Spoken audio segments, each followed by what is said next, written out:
Hello, and welcome to day 29. Today we're going to talk about happiness and how most of us, myself included, tend to search for it in all the wrong places. We tend to think the kind of equation goes, you get success, you get status, money, attention, approval, and then happiness will follow. But that's not at all what the research shows. The research shows that you get happy first, that clears up enough brain space for success to come after that. So the American dream is a little bit twisted and not always accurate. They mostly find that when you're intrinsically motivated, doing things that you would kind of do no matter what, whether you're getting paid or not, that's when happiness comes. They find when you're extrinsically motivated, looking for fame or success, even when you get those things, happiness doesn't actually come. It's actually kind of temporarily gratifying, but doesn't have those long-term effects that we want. Because what they find is that we're bad emotional forecasters. We kind of forecast our emotions going towards things like food, TV, things that in the short term might feel good in the beginning, but in the long term aren't as gratifying as, say, relationships with depth or exercise. So we're bad at forecasting what's going to bring us emotional happiness.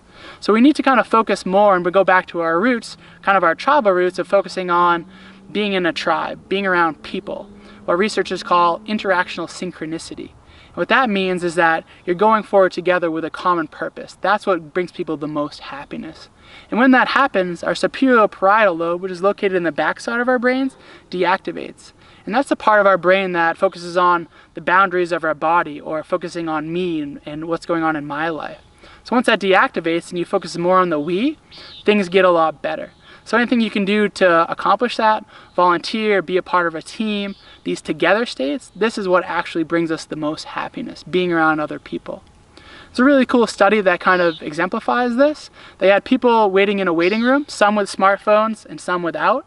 And the people without the smartphones smiled on average 40% more than the people who were stuck and glued to their phones. So what I'm trying to put out there is that being a part of a culture, being a part of a tribe is what actually brings us the most joy. And what I want to kind of also point out is that when we're kids, we smile a lot, on average 400 times per day. But when we're adults, we only smile on average 15 times per day. So somewhere along the line, we got our priorities mixed up. And I'm not saying be kind of childish, but kind of bring a more childlike view to the world so we enjoy it a little bit more. And something I want to kind of leave you with is something that Eckhart Tolle talks about. He's a philosopher. And he talks about an outer purpose and an inner purpose. And the outer purpose is goals like, achieving something good at work or buying a house. Those are important things, he says. But you can't always be successful at that. So if you're always yearning to get those things, you don't feel great all the time. So he says you should focus more on your inner purpose, which is having a highly successful, high quality present moment.